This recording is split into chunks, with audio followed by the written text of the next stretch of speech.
Welcome, everybody, to the latest episode of the Union Federation here on the Fandom Podcast Network and the BQN networks. Of course, this is the show that talks about everything Star Trek and the Orville. And of course, right now, the topic on everybody's mind is Star Trek Discovery, the final season. And we are here to discuss episode 5 of season 5, Mirrors, which I was kind of questioning that name, but we have a very good explanation for why this show was titled. But I cannot go through wormholes. I can't deal with dark matter. I can't deal with mirror universes without having a top-notch crew. So, and I've got one lined up for us. Of course, our top security officer, sometimes Captain Kevin Reisel, is still off on an away mission to Lansdowne Under, but that's not to fear because I've got a top-notch holographic captain and ship's counselor with me, the wonderful, as always, Amy Nelson. Well, hello there. How are you, Miss Amy? Doing great. So, but we're not done yet because she's still out of sick bay and we're happy for it. And I know she's been practicing on the big red button to shoot some things down. And she always is going to bring the science with us anyway. She's our favorite science officer, the wonderful Haley Stoddard. Hello. Yes, I continue to be out of sick bay, and I'm very excited about that. I'm not going to lie. we love it too because we are here to talk Star Trek Discovery Season 5. Guys, we're halfway through this season already. That doesn't seem possible. Yeah, time flies. Yeah. Very much so. Much like Discovery. Yep. Let's fly. And of course, you can find the Union Federation podcast, of course, on the Fandom Podcast Network, as well as the BQN network. What's going over at BQN, Amy? What are you stimulating this week? Yeah, we've got some fun things going on over there. Trek Sports Quiz is going strong. Just had a new episode drop there. Those are always so fun to guess and yell at the YouTube or whatever you're listening to. And I know that answer. Ooh, I don't know that one. I know the BQN Discord is just like growing like rapid fire. Yeah, that's been really fun enjoying that. We've got a lot of channels on there and lots of non-Trek chatter as well. So, well, we are talking about Star Trek Discovery, and it's the final season, and it's been an interesting ride so far. And guys, we're halfway through. So I want to ask you before we get started into our discovery of this week's episode, at the halfway point, where do you feel we are at with Discovery? Amy? I feel like it was super high, and then I had issues with last week's episode. This week I enjoyed it, but I don't know what I'm missing. I haven't had time to really think about it. How are you feeling? I'm feeling I'm in a slump right now. I kind of feel like we started off real hot, and the last two episodes have kind of slowed things down, and it gets me worried about are we heading towards that same Discovery problem? Everything is going to be trying to throw it into the last episode again. I mean, granted, we still have 5 episodes left, but I'm just kind of feeling that way. What about you, Haley? Yeah, it's been a slow burn for me, in my opinion so far, because the first episode didn't necessarily like pull me in right away. And I was like, okay, like I'm here for the ride, but I don't know. And then since then I'm like, okay, I'm still on the ride. I'm still on this journey. Let's see where this ship is going. But I don't know. Like I'm liking things and I'm liking bits of things, but then I'm also not liking other things. And like you, Kyle, I'm worried about the whole let's cram everything in the last like 2 episode and a half again as well. And especially where we know, I know they didn't know that this was the last season, but this is the last season. And it makes you wonder how they're going to leave things. And yeah, like if they leave it open-ended to like, more anyway, it's going to be really weird. It is going to be very strange, and I'm not quite sure where we're headed with this, but yeah, we will be finding out, and that is going to be very interesting. But we've got a lot of things to talk about here on the Union Federation. So let's engage that quantum drive.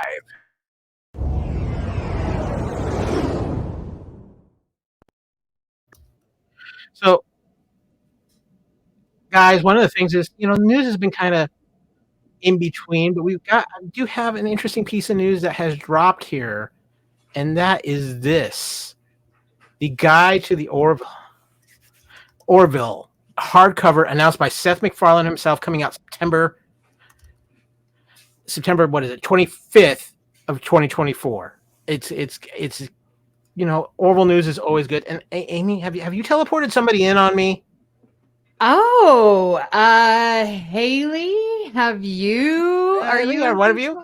I'm not in charge of teleporters. Sorry, I do the pew pews. Pew pew. It's a pew pew. It's a pew pew. Wait, Dan Davidson from Trek Geeks. Hi, everybody. A little Hello. birdie told me you were having a conversation tonight, and I just had to come in and say hi. Yay. How's everybody doing? We are doing well. Thank you for popping in. We appreciate it. Oh, it's my pleasure. It is great to see everybody. Wonderful.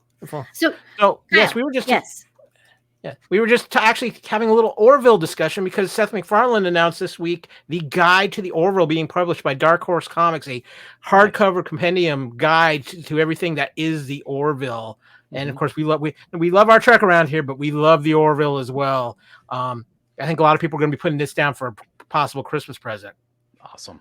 Oh, this is just so wonderful. I really would like to get this. I'm very excited. It's got like technical details. I mean, I have a couple technical manuals and blueprints of Star Trek and stuff. So this is just, again, we know Seth MacFarlane loves Star Trek. And this is, again, evidence of that because this is just bleeding Star Trek. It's awesome. Yeah, I can't wait. I mean, with all the still unconfirmed rumors of a season 4, maybe this is going to be something that's going to lead into that. So something to be very excited about. But you know what, guys, we are here to talk other things too. And what that means is spoiler alert.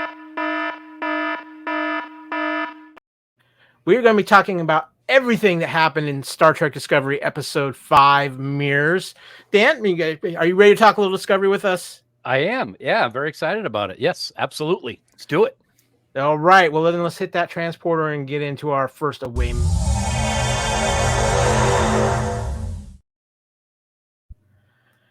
And of course, what that means is that we are talking about the Episode 5 Mirrors. And Miss Nelson, are you up to doing a little Admiral's Log this week? Sure thing. So Mal and Locke have entered an unstable wormhole. Burnham and Book enter in a shuttle and find the debris of Mal and Locke's ship next to the ISS Enterprise, obviously from the Mirror universe. The ship was brought to this universe by refugees escaping the ruthless Terran Empire, and one of the refugees went on to join the 24th century scientist team. She hid her piece of the map on the ship, which Burnham retrieves along with the next clue. Book attempts to reason with Mal using his connection to her father, but she is unconvinced because her father abandoned her as a child. Burnham and Book appeal to Mal and Locke's love for one another, but Locke reveals that there is an Araga bounty on them because he betrayed his people, the Breen, so that he could be with Mal. They hoped to sell the progenitor's technology to escape the bounty and move to a peaceful colony in the Gamma Quadrant. Mal accidentally detaches the shuttle, forcing Burnham and Book to pilot the Enterprise out of the wormhole with help from Rayner and the Discovery crew. And then Mal and Locke escape in a warp pod. So we're going to kind of kick off with talking about our initial thoughts on this episode, guys, because this was an interesting one. It kind of gives us some backstory on Mal and Locke. We've got a few other interesting things going on, but I just real quick, from my opinion, is there's interesting things in this episode, but the main story was not the most interesting aspect of this episode. There's a lot of side stuff going on that I would like to know more about than I actually would about as much backstory as we got on Maul and Locke, and we'll get into that a little bit later. But Dan, you are our guest here. Give us your first impressions of this episode. Anybody who listens to Trek Geeks knows that I love the mirror universe. So when I caught the rumors about what was going to be happening, I was very excited, and I gotta admit, I was not thrilled with how this episode turned out with regards to that connection. It was good that they had a couple of blips about what was going on. They mentioned Mirror Universe Saru and his starting the whole process of this revolt.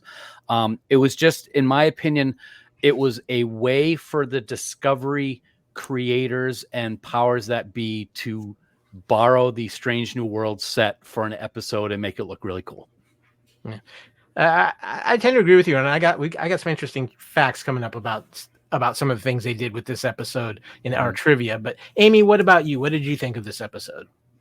I've watched it 3 times, and every time I still there's pieces and information that should be story A that's buried. I definitely, the whole Locke thing and his what was that bounty that's on him, Eriga, of course haven't heard that before, but I definitely want to know more about that. And yeah, it was hidden so deep within that. And again, the Rainer coming around, figuring out that he's going to listen to his crew and they're going to go around and shoot ideas off of how to, not let the aperture close. It just is so predictable. And I'm trying to like it. And then I'm trying, but there's just something that is boring me with that whole storyline of him becoming a part of this crew. Haley, what about you? What did you think? What were your first impressions of this week's episode? So I just watched this before recording. So listeners, with my autoimmune, I have brain fog, and some days are worse than others. So I watch right before, and I don't take notes so that it's fresh on my brain because otherwise it could be gone. So Amy, you mentioned last week that you were like, it was so predictable. I felt a lot of what happened in this episode super predictable. So the whole book and Maul talking, I was like, yeah, please, I know where this is gonna go. All right, let's play it out, which is fine, and it was nice to see it happen finally, right, rather than just hinting at it, which is why Book's been on the ship. But that was predictable. Burnham trying to relate to Locke, that was predictable. I think the best part of this episode was getting their backstory and understanding why these two are together, and getting that little bit more of the Breen and adding some more story to the Breen was really cool. This whole idea that they're not necessarily solid, but they can be if they choose to be, and how that happens, I'm intrigued. That was probably the best part about it. That's interesting. Let me jump in on that comment if I can real quick, Haley. One of the things that I was initially, I guess I could say kind of pissed about is with Deep Space Nine, you had a fear of the Breen. You didn't know what was under those masks. The language that they used was just really just kind of scary. I was kind of like, that's it, when they took their masks off. And I kind of wish that part of who Elias's character is, who don't get me wrong, Elias Defexis is doing a great job as Locke. It was a little bit kind of a deflation for what we've come to know the Breen ever since Deep Space Nine. One of the things that I thought was incredible with the Breen with this episode is this is 1,000 or how many years in the future is it from Deep Space Nine time? They still have pretty much the exact same uniforms that they did in Deep Space Nine, and I really like that the writers and the costume departments kept that aspect of the Breen the same. But while the special effects are kind of cool, I'm not sure I can get that mint jelly green jelly bean green out of my mind ever again after it was revealed that they were actually the brain. I think for me, that's one of the more frustrating aspects I've always had with Discovery is that they're very good about finding some very cool concepts that maybe weren't that much explored in Star Trek. But then it's like, sometimes I guess the best way I can put it is sometimes it feels like they half-ass it. Like, okay, we could have taken this so much further, and we're good at the point we're at. We're not, and it gets a little frustrating with Discovery. It's funny that you say that, especially for this season, guys, because it's my viewpoint that with this being the last season, I don't know if this was a decision before or after the decision to make it the final season took place. I think there's been budget cuts like slashed in this season. Yeah. And that half-ass idea is bleeding through very easily with just about everything that's going on, unfortunately. Episode 4, I thought was fantastic. The rest of the season so far has, unfortunately, for me, been a disappointment because I love Discovery. Yeah. I think there was even a Paramount. It was either today or tomorrow. There's a Paramount board meeting where I think we might get some interesting news out of that here shortly.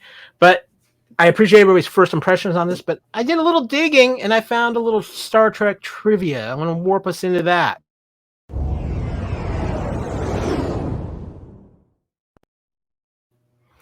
So there was some interesting trivia that actually ties into Discovery itself in this episode, besides a few other factors. But I'm going to recruit Amy and Haley to help me out a little bit with this trivia. But I'm going to read the first one because one of the first pieces of trivia is wormhole in the burn.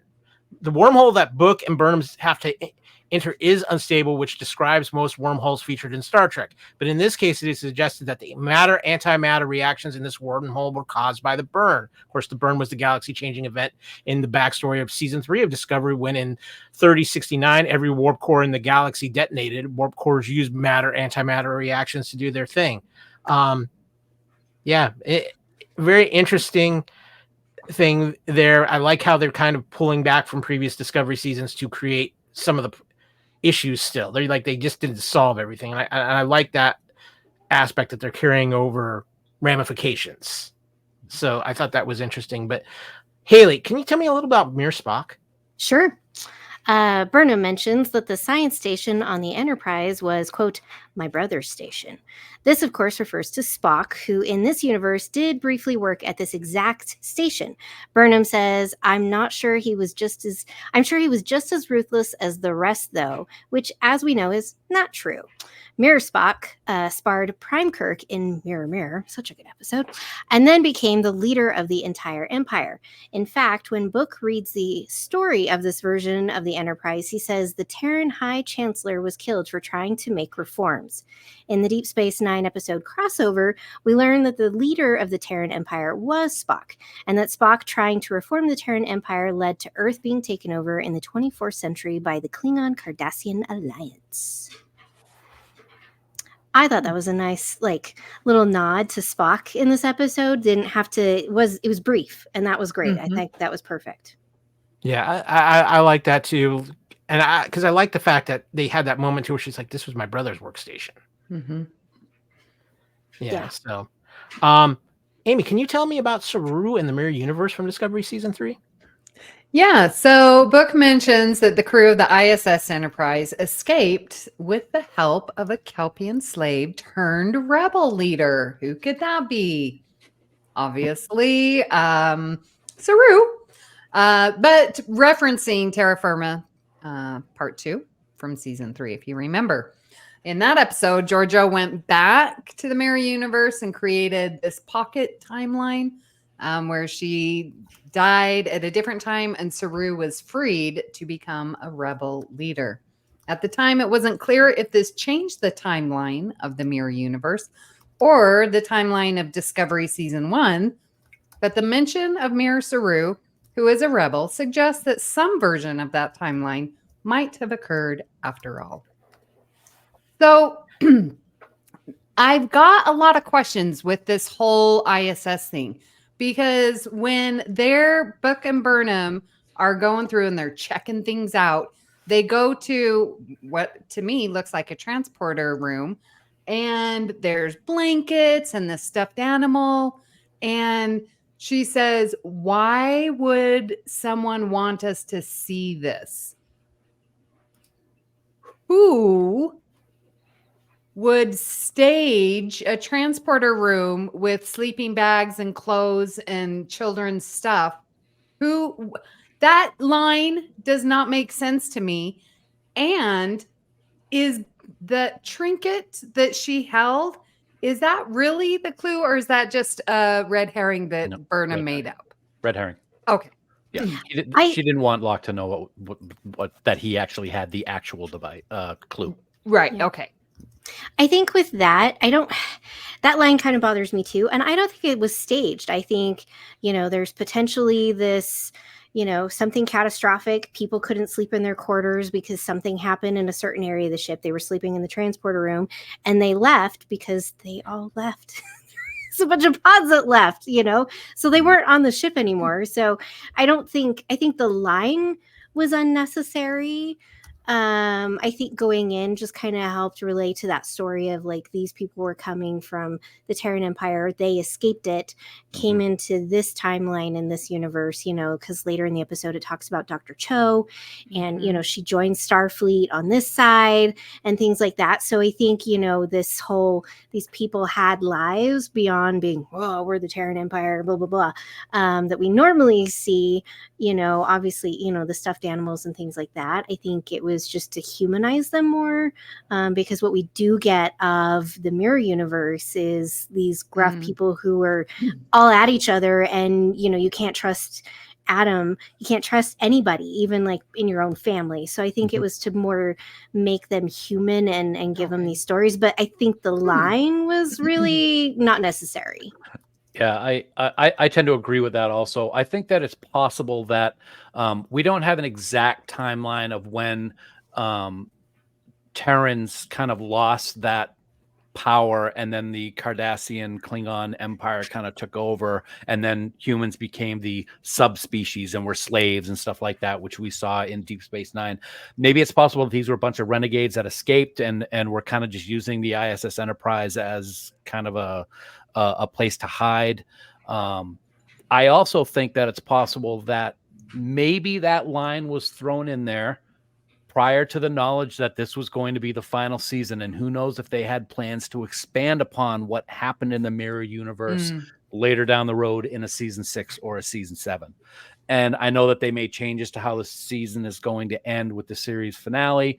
And that may be something that they just didn't get to do with time constraints and such. Just a possible thought. We're going to have a little more discussion on the ISS Enterprise too a little bit later too. Okay, but I know, Kyle, it's driving you crazy, but I have another question. I'm so sorry. But sorry. I just wanted to say this, that there is a possible use for the ISS Enterprise in a future Star Trek project. Oh, absolutely. Oh, well, yeah. Section 31. Yeah. Yep. So, okay, answer me this, because you're doing so far so good. The clue that they're getting was put in the wormhole, and then the wormhole was degraded because of the burn. I get that. But the clue from the person who we know dotted the clues everywhere was that Romulan guy from TNG, right? That guy? That's 24th century. Then how is this clue getting from 22nd century? If it was put in the ISS Mirror Universe Enterprise, I don't think we know that for a fact, though. I don't think we know that for a fact. I think what we can go by, what we're seeing in this episode, is that unstable wormhole has been there for a long time, and I took it as the Enterprise has been trapped there for a very long time. Right. So that over the course of time, when they decided that they needed to hide these pieces all over the galaxy, they decided at that point to go to that location, get into that mirror universe little hole, and put it in there. Yeah. That's what my thought. Okay, that works. I'll buy that, although I don't think that's a good explanation, but I buy that. Okay, Kyle, thank you so much for indulging me in my questions. That's not a problem. But One other thing we found out interesting is about smuggling tribbles in this episode. In one of the flashbacks, Maul jokes about making sure she didn't smuggle any tribbles on board. This seems to suggest that, yes, even in the 32nd century, tribbles are still possibly hazardous because they breathe so quickly and overrun spaceships and space stations. Of course, famously, the tribbles first appeared in The Trouble with Tribbles. And though in Picard Season 3, we did see a genetically engineered attack tribble with vicious teeth stowed away in Section 31 Black Ops lab. It's possible this attack tribble was created during the Dominion War, which means it might have been designed to fight the Breen, who were Dominion allies back then. Never trust a tribble. That's all I'm saying. No, and I have an attack tribble down there. Yeah, we've gathered that. I have a couple. Mine are in docile modes right now, so we're good. This one is very much like my Klingon tribble, Mirror Universe tribble that I have that's got teeth and is staring at me from the floor. Ooh. Now, Haley, I think it's very appropriate that you read our last piece of trivia because of who it involves. Of course. Hit it? Really? As Book is navigating the ISS Enterprise out of the wormhole, he says, "Should we hit it?" Book has no idea that "hit it" was Pike's catchphrase to send a ship into warp. Burnham smiles sheepishly and responds, "Feels weird. Let's just fly." She feels weird because she doesn't want to steal Pike's catchphrase, and so she uses her own catchphrase, "Let's fly" instead. I like "hit it." I like it. I think it's second to engage for me. Yeah. So. Yep. Yes. Agreed. Yeah. I would agree too. But it's time to get into some of the points of this episode here, that things that we want to highlight a little more. So.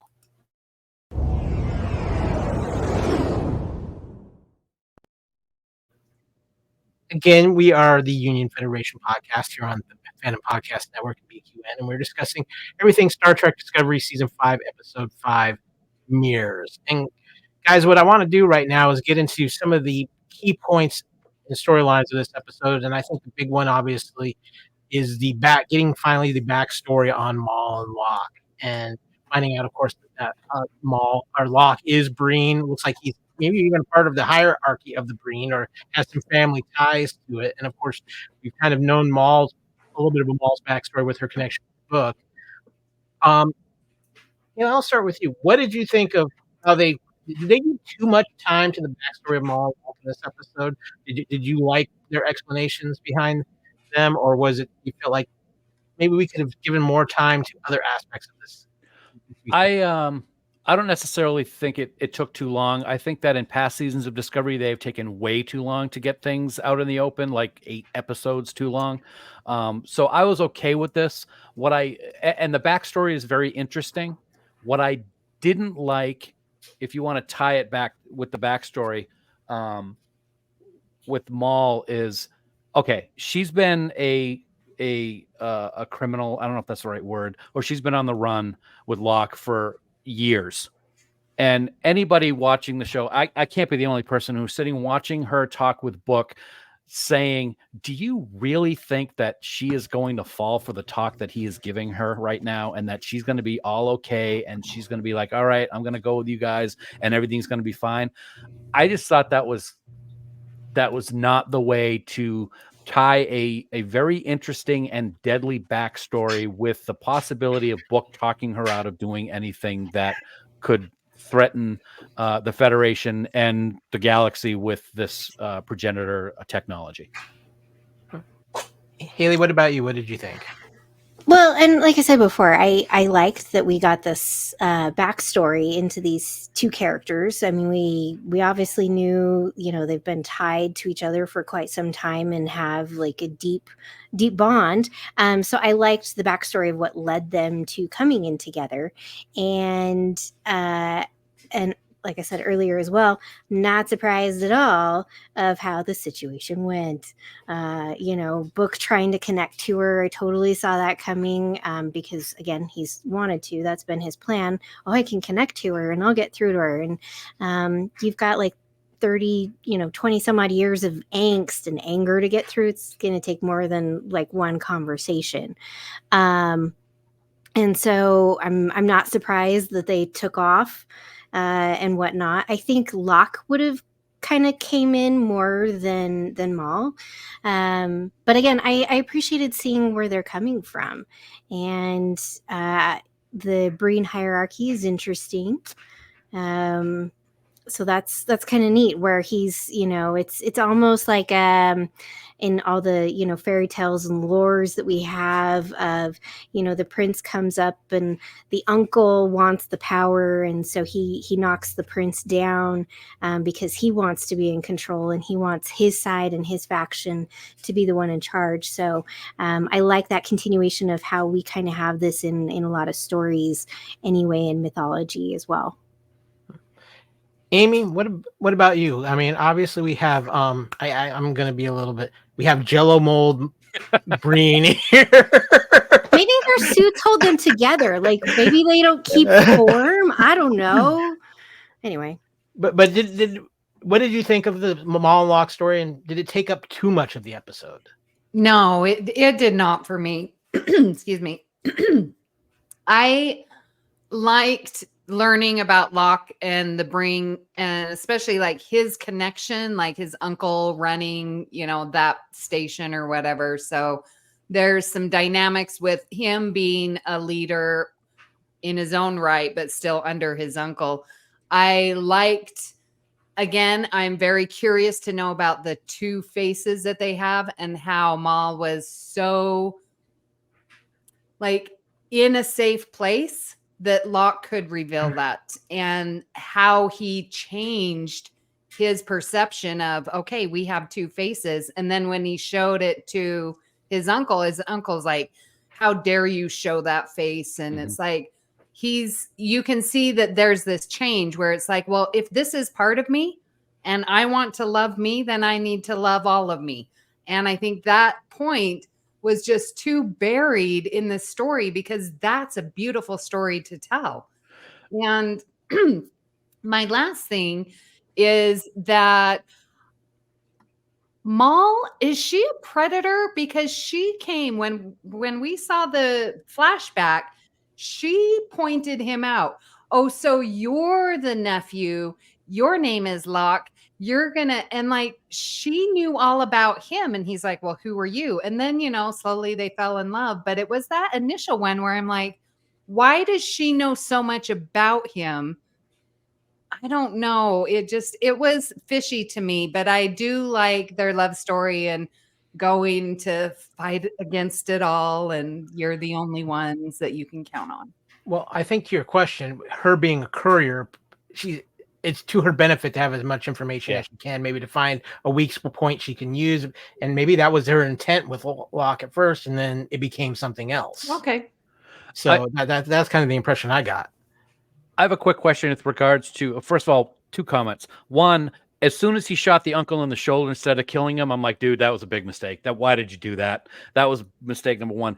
Did anyone get a Mandalorian feel with the whole showing their real face instead of wearing the mask the whole time? Not to take away from it, because I thought it was a great scene, but I kind of was like, oh, okay, this is the way. I kind of was like, all right, so they're not supposed to take their mask off in front of people. Yeah, I heard the music go, Mandalorian music theme song go. Grogu was running around in the background. You just didn't see him.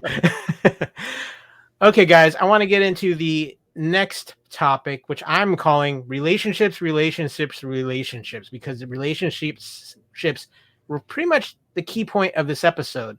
Obviously we've talked Maul and Locke, but Book and Burnham, kind of maybe the ice breaking again between them, working together. We saw a little bit of it in the last episode, especially for Burnham having that moment with time, she was time slipping with Book, and kind of maybe reawakening her emotions a little bit that she's been trying to keep suppressed. And I'll say it again, the pairing of Sonequa and David is just fire on screen. Those two play off of each other. I'm gonna be sacrilege. I think they play off of each other better than Riker and Troy. But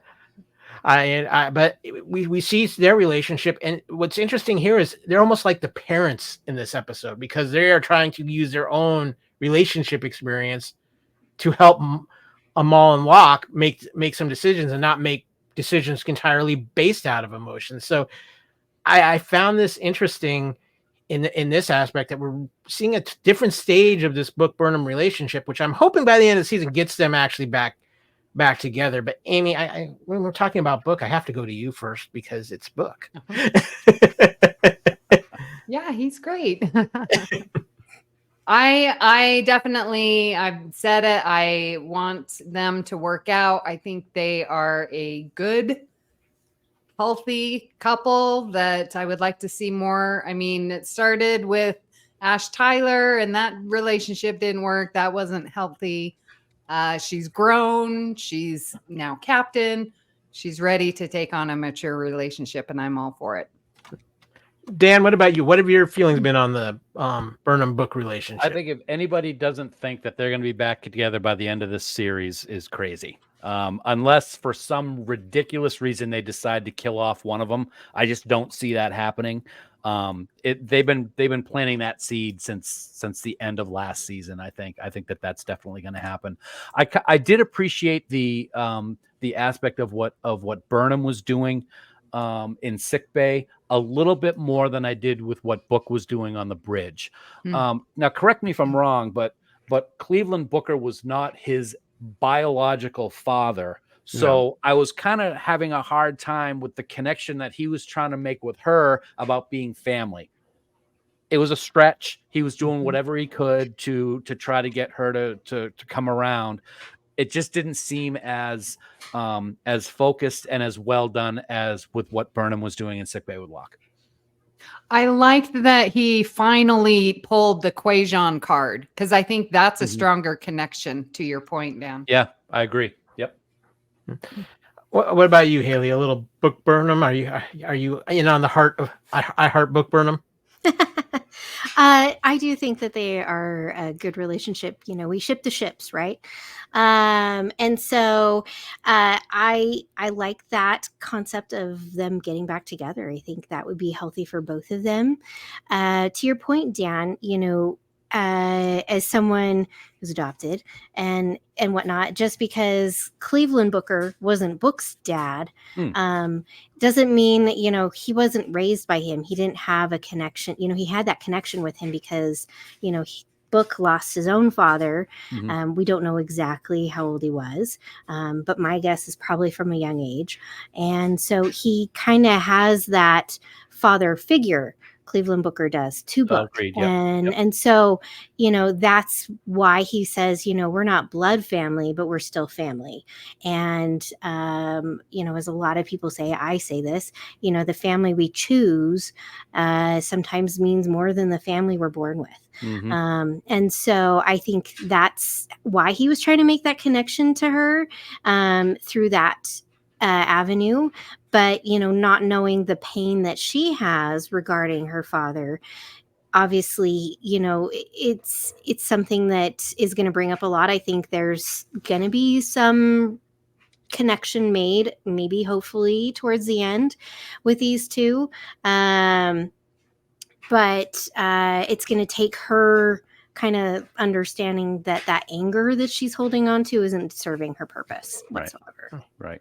I think, Haley, you brought up a point that I agree with as far as, too, with Book. I mean, this is a man who was basically lost everything at this point. So all of a sudden, here's somebody who is biologically the daughter of the man he considers his father figure. So yeah, it makes sense that he would feel a sense of kinship with her, because, and especially when you're searching for, when you've lost everything, and anything that feels like a connection, it becomes that much more important. And especially when you're talking about, especially the lifestyle of the courier and things like that, where you don't have a lot of ties to a lot of people. And I think too, for Book, is that trying to make sure she is okay is not only kind of a family thing, but he's honoring his mentor by protecting his daughter. And that is something that's important to him. So I think they need to kind of either press the gas on this a little bit and kind of get it more going, or work some different angles than what they did in this episode, because I'm so fascinated by what this relationship could be, but it felt very paint by numbers in how he handled it, and predictable in how he handled it in this episode. That's a great description. Paint by numbers is spot on. I like that. That's good.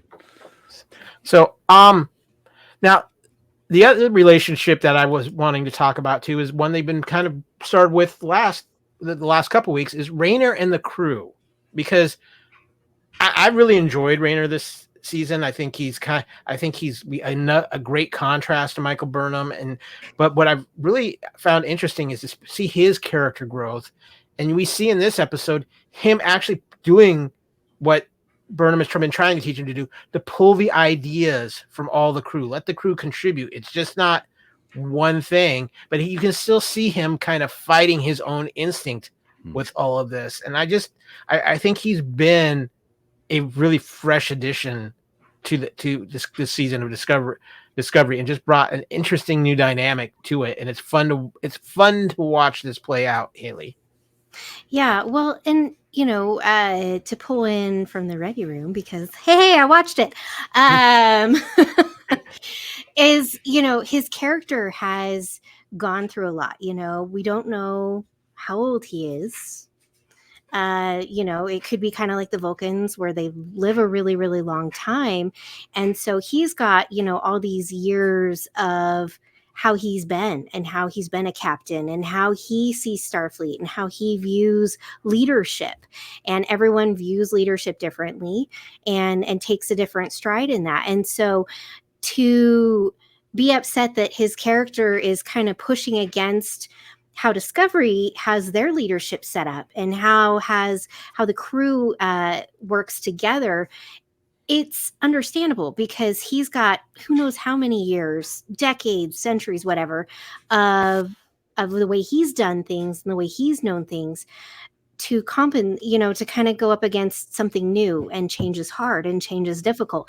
And so I kind of like when he struggles with it, because you can see him going, okay, to Stamets, short sentence, like brief, really be brief. He doesn't have time for details. But then when he takes a minute and he pauses, he's like, okay, wait, give me some more details. And I like this inner struggle of him going through learning that he can take in more ideas and take more from other crew, but this internal struggle that he's having with it, because it's something that we all have when we're trying to change something major habits that we've had for years, that we know are not healthy for us and ways we need to be.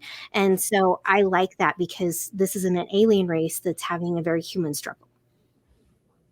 Haley, Amy, what about you? What have you thought of Rayner so far? Yeah, like I said, it's the predictable storyline of them all, and I'm trying to grasp, and I love what you're saying. You're right. He is this old man who has a lot of experience, but my goodness, you can't tell me that you aren't flexible in your leadership style. Oh, it's just a lot to bite off for someone as seasoned, as someone who has been around, who knows Starfleet comes and goes, especially living through the burn. Like, no, you've got to be flexible, and I'm just not buying it. But I know I like what he's pulling out. It just doesn't connect to me. That's all. Dan, I can see you wanted to say something. I gotta say I'm chomping at the bit. I have to drop off in a couple of minutes, but I want to talk about that for a second. I appreciate what you're saying, Amy, but I have two words for you: Captain Jellicoe. Captain Jellicoe never changed anything that he did once he became captain of the Enterprise in Chain of Command Parts 1 and 2. I love the fact that this character has been brought into Discovery to be the way that he is. He's got this incredible internal struggle that Haley talked about. He's been captain of another ship for who knows how long. I forget the number of years they said it, but I just don't recall right now. And then he got demoted for being a jackass. And so he's got a huge chip on his shoulder, and he's being that way to everybody. And then he starts to see what Michael is saying and how the crew works. Is it predictable? Absolutely. But I think that this character has really done a great job of, I'm going to do what you say because you're the captain. And then as soon as she leaves, he's himself again. And it takes Tilly to scream at him pretty much to get him to kind of start listening to what's going on. I love the struggle. I love the way that he's coming to terms with it. And I love the reaction that he's giving once he starts to accept that it's actually working on this ship where it might not have worked on his ship. But I don't see, I could never see a Jellicoe not being any different than what we're seeing with Rayner when he became first officer of Discovery and he had his set ways and he wasn't really looking to make any changes at all. I would also say, would Kirk really abide by the Burnham method? If he was first officer, damn straight he would. I'm sorry. And same with Jellicoe. Jellicoe would have followed Picard had he been demoted to first officer. Jellicoe's in a captain position. Mhm. And I do believe, even a jerk as he is, he would have followed Picard. If he was the first officer? Yeah. No. Well, we also have to wonder, the Ready Room, we'll pull that in again. I know we'll talk about it, but, he talked about, they pulled this race from Deep Space Nine. Yeah. There was an episode of it. Right. Perhaps, like the Vulcans are rigid and logical. Perhaps the race that he is, we don't know enough. He's portraying a race that really we didn't see much of. Maybe this race is very rigid and they're not open to ideas and suggestions and collaboration. Maybe that's part of this species. And so it could be not only his life that he's been through, but it could be part of his culture that, that collaboration isn't necessarily a thing. It's very much individualistic. So, I mean, there's a lot to it that we just don't have backstory for that we can kind of play with. So see, again, you're fixing things in my head. I love it. This is why I podcast. Dan, I know you need to take off, but I would like to get your input on one other thing real quick. Sure. If you have a minute. Absolutely. Yeah, go right ahead. It's the last thing I want to talk about with relationships, because this is just something personally that's kind of irked me with this season of Discovery. And I'm using this Culver Tilly moment as an example. Is like they hype this up like something really big is going on, and yet they maybe get a minute all throughout the episode to really talk about it. And it's something else that happens in this episode with how they write off Awasakun and Detmer. And just like the entire original bridge crew has been so it's been a problem throughout Discovery, but for this to be the final season and this is how they're treating the original bridge crew, I'm really having problems with this. Budget cuts again. That's what it comes down to. Me, I think that they decided to make changes with this being the final season, and it's affecting the product. You're not the only person. I have heard from so many people of how upset they were that there was no bridge crew really at all. And at one point, I forget if it was this episode or last week, where they didn't even have the regulars of the bridge crew in for most of the episode. They were like the Delta shift or something like that. People we've never seen before. It's aggravating. And to have a moment that we're seeing on screen here with the Doctor and Tilly, the scene was good between the two of them, but like you said, it's kind of like an afterthought. It was not a big deal. Unfortunately, the way that scene was done, I was more excited that there was a Ferengi bartender and a Morn alien sitting at the bar having a drink on Discovery as a nice nod to Deep Space Nine. And it's sad that was more important to me than what was actually being discussed between the two of them at that scene. And Linus playing the piano. Yeah. Yes, Linus playing the piano. Yep, absolutely. Yeah. Amy, what do you think on what I'm talking about, though, with the way... I mean, Doug Jones hasn't even been part of the credits the last two episodes. Yeah. Yeah, there's reasons for that, but it's tough because we've known since season 1, we're not going to learn our bridge crew. And so now I'm almost feeling like we're the dumb ones who keep complaining about it when nothing is changing, the definition I'm talking about. So I have to be okay with it because I'm just never going to learn about the bridge crew. And when Rayner got put on and introduced to a whole brand new crew, I remember saying, here, who are these people? Why do we need a replacement bridge crew when we still don't even know our own original bridge crew? I still don't know. Are these people from the 32nd century who have learned all the old workings of Discovery, because I don't think they're from the 22nd century, because they brought a skeleton crew. So that doesn't even make sense. Like, it just, but I like Tilly. I mean, I love Tilly. She's amazing. Culber's great. And yes, again, it's just the story of, yeah, the doctor needs help too.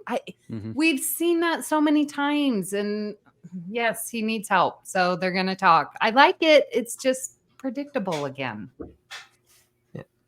Haley, I like one of the let me jump in on real quick with what you said, Amy, because I agree with you. But one of the things that I loved about earlier seasons of Discovery is especially when Pike first showed up and Pike sat in the captain's chair and he wanted to know about every member of the crew. And that's the first time, it was in season 2, that we actually had cameras on these people getting their story, their names and stuff like that. And then over the course of the next 2 seasons, we really did get some detail about a couple of the characters. And I really loved that. It was great to see, because it's a huge set. That bridge is gigantic. And if you're looking at one part of your TV screen, you're not going to see what 3 or 4 of the people are going to be doing on the other side of the screen. So I like that focus. And that is gone this season. Yeah. It's non-existent. And that's very disappointing, especially for the people that really love those crew members.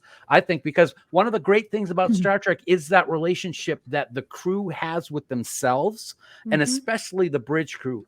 Excuse me, every one of the previous Star Trek shows, that bridge crew is close-knit. They know everything about each other, and they really are able to feed off of what's going on emotionally and everything like that. And it seems that it's just not there. Yeah.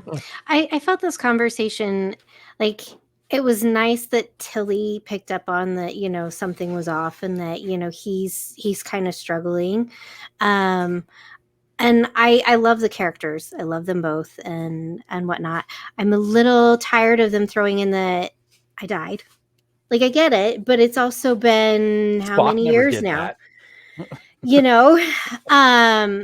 And whatnot. So, like, that I think is the thing that's bothering me. I liked that Dr. Culber was struggling with this idea of this progenitors and, what does this all mean?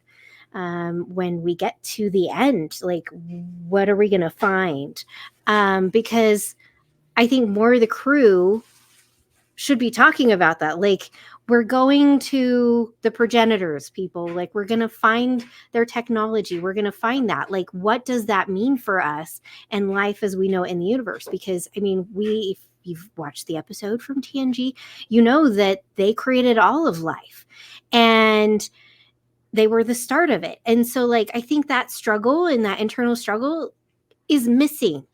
And so I liked that, Culber is kind of like, what does that mean? And Tilly's saying, yeah, it's a philosophical, it's a logical, it's a spiritual question. Like, what does that mean?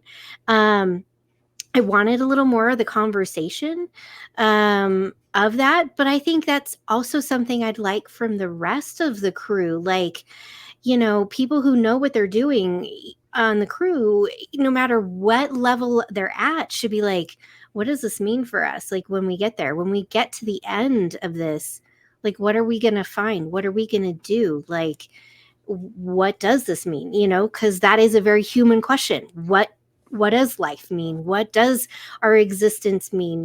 Where do we come from? And do you believe in evolution? Do you believe, the spiritual, that we were placed here by some God?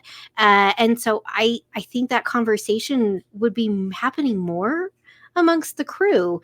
And so it was nice to see that was something that was actually brought up. But I did love the Ferengi. Yeah. One of the things that I thought was a complete missed opportunity with the whole Culber thing too was, here we had just this last episode a couple episodes ago, where he was possessed by and they told him, this is going to be a highly emotional experience where you're going to be experiencing things. It was a perfect thing to carry over, and for him to be having that conversation with Tilly, where maybe he can't have that conversation with Paul, and add that little bit of aspect to it. I think that would have been, instead of going back, I died again, using that to be the catalyst for. Do you think that could have been the catalyst without them actually saying it was a catalyst, though? Because it could have been, but again, I think sometimes you need to, you could have dropped it. He could have just dropped a line. And after what I went through with Trill adding on to that, I mean, I think it could have been a catalyst, but just a little bit of recognition in that moment. It takes one simple line. It's not anything that has to go into a deep thing, but you could have just said, between my death and this experience I just had of basically watching somebody else control my body. Or he could have just said, with my past experiences, because it's not like Tilly doesn't know. Right. Yeah. You don't need to bring it up again, with what I've gone through already in my life, and then go from there. Like when we all get together with friends or whatever, and we're having conversations, and blah, blah, blah, and blah, blah, blah, your friends know what you've gone through. You don't have to constantly drag it up every single time to bounce off into why you're also feeling whatever it is that you're feeling. Rehash your whole life every single time you talk to somebody. So, yeah. I think the writers are definitely on this fine line balancing act of getting criticism of, they just reset button. Everything's fine. Of course, classic Trek. But, they will still get criticisms with current day. This problem would be with you for a long time. And Star Trek just, I'm all better. Well, then you get in the hazard of, they keep going on and on about it. I get the fine line, and I just sort of you know what? I know it's difficult times in my life that I can be fine. And then just something will come up and it's this sucks. And then you sort of have to reprocess. And I feel like healthy people do that. And so I'm hoping that where you can just say, he's still processing it, doing a good job, but every once in a while it's going to come up. And so, maybe reach out to someone. But I get what you're saying. Get over it. But yeah. Now, Dan, you said you had to get going on us, but before you go, I want to give you a chance to plug some stuff that's going on with Trek Geeks. There's not a lot going on with Trek Geeks right now. I gotta say, of course, all the shows on the network are doing a great job. But Bill and I right now are in a little bit of a lull. Bill is in the process of moving right now. That'll do it to anybody.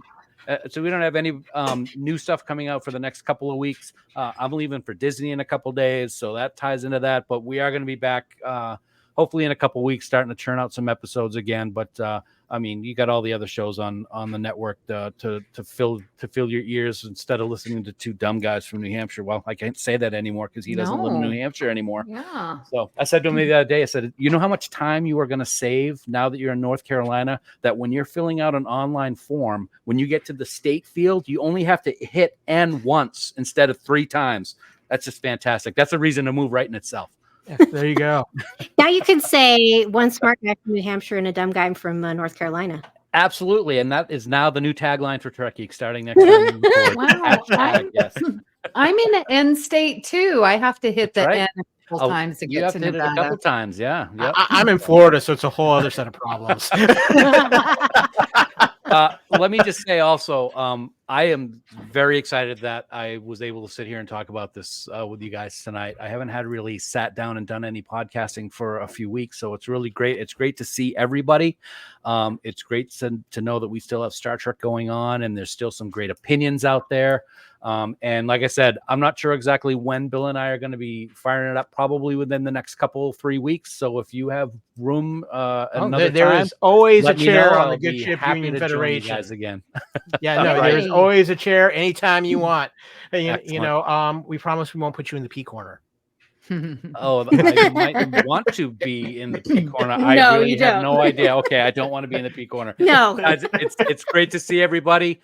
Enjoy the rest of the season, and I'll be happy to come back and talk about it some more. You're welcome anytime, Dan. All right, take care, everybody. Take care. Bye. So special thanks to Dan for hopping in and joining us. But we have one more thing I want to talk about real quick, ladies, and that is the ISS Enterprise. because this is I was not expecting this. I'm going to be honest with you. This was about the last thing I expected in this episode. And I've got a few little pieces of information about this. So obviously inside the wormhole, Book and Burnham encounter the ISS Enterprise, and Book says right away, ISS, that's Mirror Universe. When he says this, we hear the Mirror Universe music from Discovery Season 1. So playing with a little bit of the music theme there. The existence of the ISS Enterprise in this episode is a massive Easter egg, which contains various other small Easter eggs, including the following. The ISS Enterprise was last seen in canon in the TOS episode Mirror Mirror. So chronologically, in both our world and the Trek timeline, this is its second appearance. The bridge and sickbay of the ISS Enterprise are just the sets from Strange New Worlds version of Enterprise. Discovery Season 5 filmed in between seasons of Strange New Worlds, so they had access to them. Several versions of the Terran Empire logo are seen throughout the ship. These match with the Terran Empire logo from Discovery Season 1 and Season 3 and differ from the logo from the original series. Yeah, I'm just going to comment on that because I saw the logos too in the most bizarre places. And I'm like, oh, they just had to put this, logo so that we know we're Terran. Yep. It was obvious. So here we go. Does the redesign make sense in terms of the timeline? Well, Akiva Goldsmith has suggested that on some level, the visual canon of Strange New Worlds relative to the original series isn't the true canon. In 2023, he said that the aesthetic choices of the more modern Strange New Worlds don't change the story as seen on TOS, but it does mean modern Star Trek will never reveal a rubber-suited Gorn. You will never see the Gorn like that. This is the Gorn as we perceive them, Goldsman said. So analogically, Discovery didn't need to make the TOS Mirror Enterprise like the retro 1960 version. Plus, who knows what the Terran Empire did in between Mirror Mirror and the moment this crew escaped. Now, also, the ISS Enterprise now in the Prime universe. The episode ends with the ISS Enterprise being fully intact in the Prime universe. We're told Detmer and Awo are flying the ship back to Federation HQ on their own. Scotty was able to fly the classic Enterprise with just himself and Sulu in the search for Spock, so we have to assume Detmer and Awo can have done something similar. We don't know if a 32nd century Enterprise exists in this era of Star Trek, but as of now, Discovery just brought a classic version of the ship into the future. And because of the upcoming Starfleet Academy series set in the 32nd century, it feels possible that Discovery just created a way for the students of the future Starfleet to hang out on the bridge of the classic Enterprise again. Oh, that's cool to think about. So, you guys have any other comment? We talked about it a little bit. Do you guys have any other thoughts on the ISS Enterprise being in this episode, Haley? Okay, yes, this was probably the big surprise for me. I was not expecting to see the ISS Enterprise. Like Amy, we didn't need to have the Mirror Universe logos like on the walls. I thought it was cool that they put them on the doors. So when the doors close, like that was a neat touch. Like I could see that because it's the ISS Enterprise, and everyone who watches Star Trek at all knows ISS means the Mirror Universe, means the Terran Empire. It does not mean our normal empire. So we don't need that. To this last little bullet point that you talked about and like using the Strange New World set, yes, I can see where like that is kind of like, all right, to fit the Enterprise into this episode. But again, with budget cuts, using what they already have, it makes sense. But to this last thing of like where the Strange New World set is different and it doesn't look like this original series and blah, blah, blah. Anytime people bring that up, I just like one of my kiddo clients, we were talking about movies, and I asked if they had seen, and I don't remember what it was. Anyway, they wanted to watch the new Jurassic movies. And I said, well, have you seen the original first one? And he's like, no. And I'm like, why not? It's the best one. And you wouldn't have all these other ones if it hadn't been for that one. And went off about, they went off on like the CGI and all that stuff. And I said, hold on. And this applies to this. They did the best they could with what they had at the time. Yes, I will never complain that like Strange New World set doesn't look pre-TOS, because that was in the 60s and they didn't have the stuff that we have now. Just as in 10 years from now, stuff that we're watching now is going to probably look crappy to the technology and whatnot we're going to have in 10, 20 years from now. Just as watching some episodes of TNG now, which are almost as old as me, they look kind of crappy compared to now. Like, it's apples and oranges. Don't complain about it, because seriously, it's a moot point. But it was nice to see, and I do like this idea that now we have an Enterprise, even though it's a mirror Enterprise, in our universe in Discovery. It's pretty cool. Yes, it is. Amy, any other thoughts on the ISS? Nope, it's cool. I like it. Cool. I'm curious to see what they're going to do with it, because they didn't bring this in to not do anything with this. There's something that's going to be happening with this before it's all said and done. It's going to sit in the museum. Hello. Well, Geordi's, ancestors of who knows how many generations now at this point is running the museum, the Fleet Museum, and they're going to study it.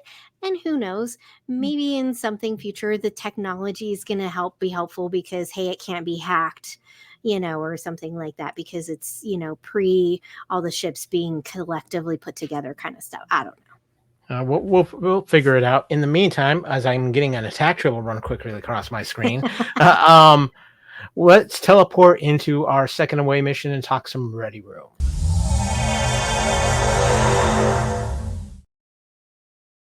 So yes, it is away mission number 2, and it's time to talk to Ready Room, hosted by Wil Wheaton. And of course, this week he had a very special guest, as Callum Keith Rennie, who plays Rayner, came on to the Ready Room. Yet again, we've talked about budget cuts the last couple of weeks, and I think the Ready Room is feeling it more than anything else. Though Will seemed to have his normal setback this week, but in this episode, Keith Rayner talks to Wil Wheaton about joining the Star Trek family and the dynamics his character brings to Star Trek Discovery's final season. Plus, we learn everything you need to know about this season's antagonist, the Breen. Okay, so first question. We know Haley's watched it. Have you watched it, Amy? I have. Oh, it is a victory day on the Union Federation. Mark the date. We've all watched the Ready Room. Woohoo! So I want to ask each of you, Amy, what were some of the things that you pulled out of this episode of the Ready Room that grabbed your interest? It's really cute that Colin can't do the Vulcan salute. That was really cute at the beginning, and he tried both hands. It was so cute. It takes practice. Yeah, it does. Yeah. I really enjoyed listening to him. I wish we had more time with him. And I put it in our little text and before, but I feel like Will has given a warmer welcome to Star Trek family, like better than he did here. Like usually when it's a first person, like Strange New World cast, welcome to the family, da da da da da. And I didn't feel like he got this, and he is important. He's more important than Owo and Detmer, right? We are learning more about him, and I just wanted that warmer welcome from Will. But I know it has nothing to do with what the actual Ready Room was on. But you asked me my thoughts, and that's what they are. But I think that's a good point, and I do wonder if with these shorter episodes and how they edit these episodes, that comes across a little bit too, because there was times where Will seemed like towards the end of the interview he felt a little bit warmer and more the Will we know, and it's somebody who's brand new. Maybe this was his actual first time meeting him at all, and so it's hard to say, but I do think that the way that episode was edited maybe came across a little bit. But what I really liked was when Callum was talking about how they basically gave him carte blanche to do with this character, because this race has such little history in Star Trek. And I think, how cool is that they're basically, you are coming in the final season of a Star Trek show and they're saying, do what you want with this character. Here's a basic parameter, but go for it. To have that kind of freedom, that's a really cool deal. Yeah, I liked, I've already talked about it, but I like that, he mentioned he grew up watching the original series. That was his thing. He probably was busy acting and working, so he didn't really catch anything else. But he grew up watching the original series, so it's nice to know that it's not completely foreign to him. And to your guys' point, Amy, I think it's editing, because I was watching and it seemed like the conversation and that there was more to it, but I think the way that they're editing these so that they're shorter, I think that's how it's coming across, of why it seems like maybe Wil wasn't as chatty, because I didn't get that vibe. I think it's just the editing. They cut some of the conversation off. Like there was one point where I think it was Wil, when he was asking him, hey, did you watch they were talking about watching Star Trek and growing up with it, and his ability to create this character. The question, I could tell that Wil they had talked more, but the editing spliced so that it was shorter. And so I think it's the editing more so than like Wil. Because, I mean, Wil's always warm to everybody. I mean, so I think it's editing. I don't think it's anything like that. I think it really is just the editing process. One of the other things that this episode did, too, is it gave us a pretty interesting history of the Breen, which, for a lot of Trek fans, except for that one episode of DS9, they don't have a lot of experience to them. And talking about that, I want to ask you guys this, because is it just me, or does it feel like a lot of this newer era of Trek has really used DS9 to pull a lot of history from and a lot of storylines from? Even obviously Picard had everything with the Next Generation, but there were still some DS9 connections in Picard as well. It just feels like a lot of this has been DS9 has really gotten a big boost from this modern era of Trek, because it's just pulled a lot of things from the history of DS9 in it. Maybe it's just me, but it's just something I've observed. It feels like there's a lot more DS9 history being pulled into this era. Well, I think some would still argue that it's not enough. I would agree. I mean, I can see where the argument point is, but still, it seems like DS9 more than any of the others outside of obviously Next Gen with Picard is going to get that love, but the rest of them, a lot of DS9, a little bit of Voyager here and there, mainly with Lower Decks, but yeah. Go ahead. I think it's because the Deep Space Nine overall was about the war, but I think there was a lot of like little things, that were just something small, or we had a few times, because we saw the Breen in TNG, and then we got a little more of them in a few episodes of Deep Space Nine, and so because it isn't so fleshed out, they're saying, oh, let's use this because it is such a throwback, but there's not a lot to it. Like Raynor's character, they were in one episode of Deep Space Nine. I think it was just something that they can say, okay, there's not a lot of lore and backstory to this, that we can add more to it, and we can kind of fudge, and we can kind of make it how we want to make it by pulling it. And so there is just a lot of little ties to Deep Space Nine, just because there was so much just kind of little things just dropped in episodes in B or C plots. So I have a question for you both, because Michelle Paradise in the Ready Room was talking about the Breen and how we know nothing about them and how awesome and interesting that makes it. And I agree. But then I got thinking, okay, well, the Gorns, same thing. We saw them in TOS, and then they got reimagined. They're the new baddies for Strange New World. I get it, because we don't know their what motivates them, So I'm going along with that, and I'm like, that was the exact same reason that they gave the Borg. Like, we didn't know anything about it, so they're going to be the big baddie. But then some people criticize that in Voyager, they took the Borg and they, made them docile, and now they're not the big baddies like they used to be.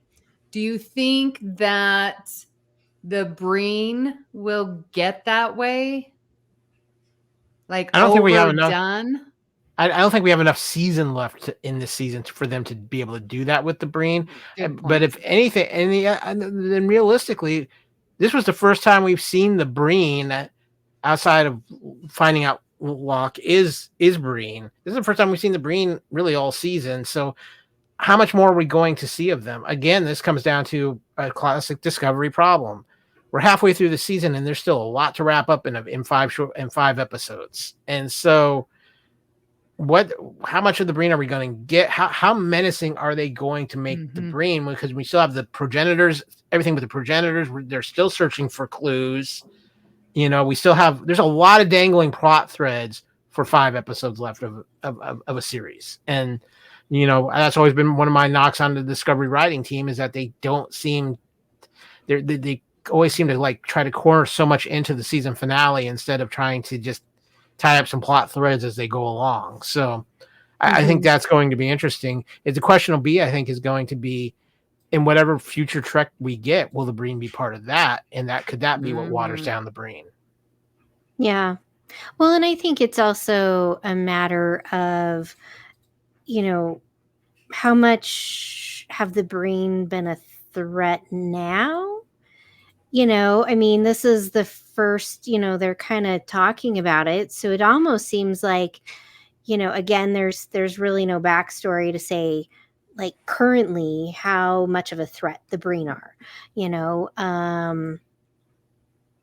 so who knows even how dangerous they are anyway. It could be like mildly dangerous. Like, it doesn't, like, to me, it doesn't feel like they're a big, huge threat. Like, yes, Burnham and Raynor, they jump into the future. The Breen had gotten the progenitor technology and everything was destroyed. Because again, that's the plot point with Discovery. There's always some big universe ending catastrophe that they have to stop. And so that sets you up to think that the Breen are super, super dangerous, but maybe not. Maybe it's something where the Breen got the technology and there was an accident. They didn't mean to completely destroy all life in the universe, because if you think about it, maybe the progenitors also made them. If the progenitors created all humanoid species, that means that they also potentially did something to create the Breen. And so the Breen would also be wiped out, right? So maybe, that future that could potentially happen is an accident. Maybe the Breen aren't as like a big giant threat. It's just we've never encountered them before. And so it seems like it's a threat, but maybe it's really not. Maybe it's just we have to come to an understanding of each other. Which is very Trek. Yeah. Right? Yeah. So 10C. Yeah. Well, ladies, let's jump ahead a little bit, because I think it's time to look into the Orb of Prophecy. Can talk about what we are going to be getting in next week's episode, which is entitled Whistle Speak. And guys, I'm just going to say it right now. Prime directive warning. Prime directive warning. We are violating the Prime directive next week. It's even they even say it on Wil Wheaton even brings it up on the radio room. Yeah, we're violating the Prime directive. Tilly and Burnham are looking to do a little undercover for their next search, and yeah, even in the clip that they showed on the ready room, yeah, you can feel it. The Prime directive is going to be violated at some point in this episode, Amy. Yeah, Will talked about it for sure. So I'm just looking at those uniforms, like I'm getting a Cupid vibe, hunter gatherer. I am not a merry man. Yeah, Captain Burnham. So it will be interesting to see what happens, but as always, all good things must come to an end, and it's time to intercept some subspace signals.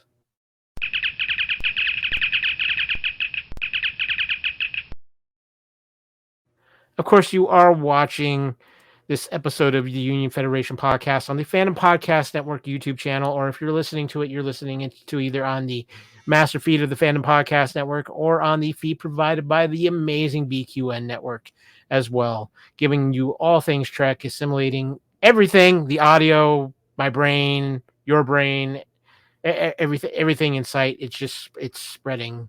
It's getting bigger. Amy is the board queen. We just just let her do her thing. And of course, the Fandom Podcast Network, we're not only the home of the Union Federation, but so many great podcasts covering so many things in fandom.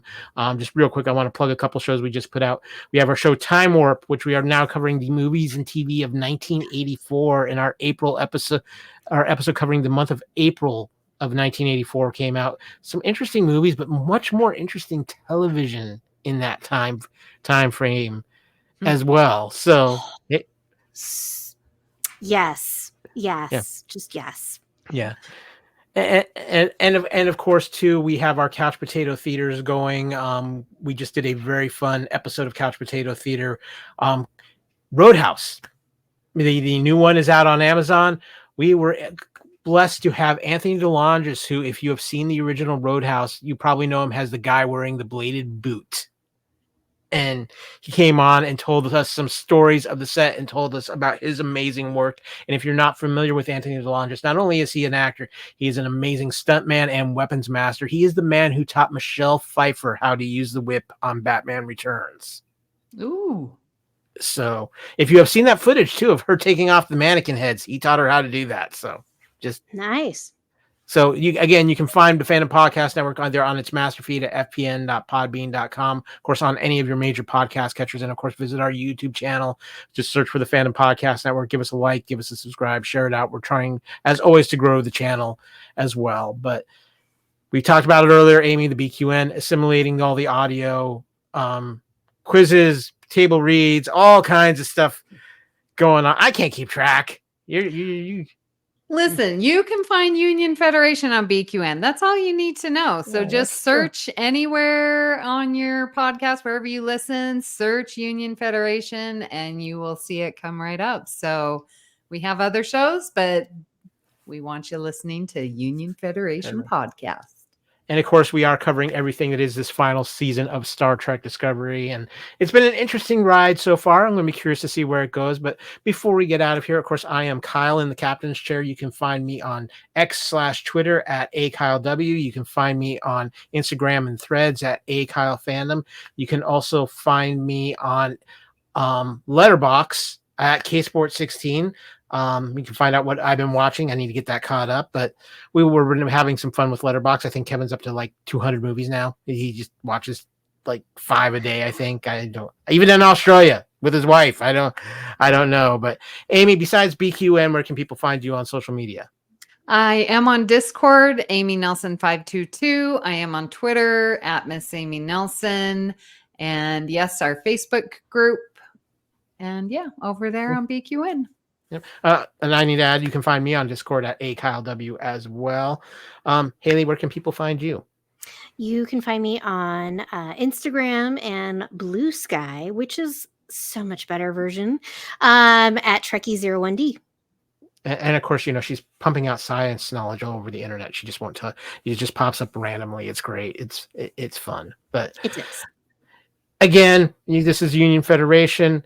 We've been covering Star Trek Discovery Season 5, Episode 5, Mirrors. It's been a lot of fun. Of course, thank you to the wonderful crew. Thank you to Dan for hopping in. Hopefully, we will see him back on before the season is out.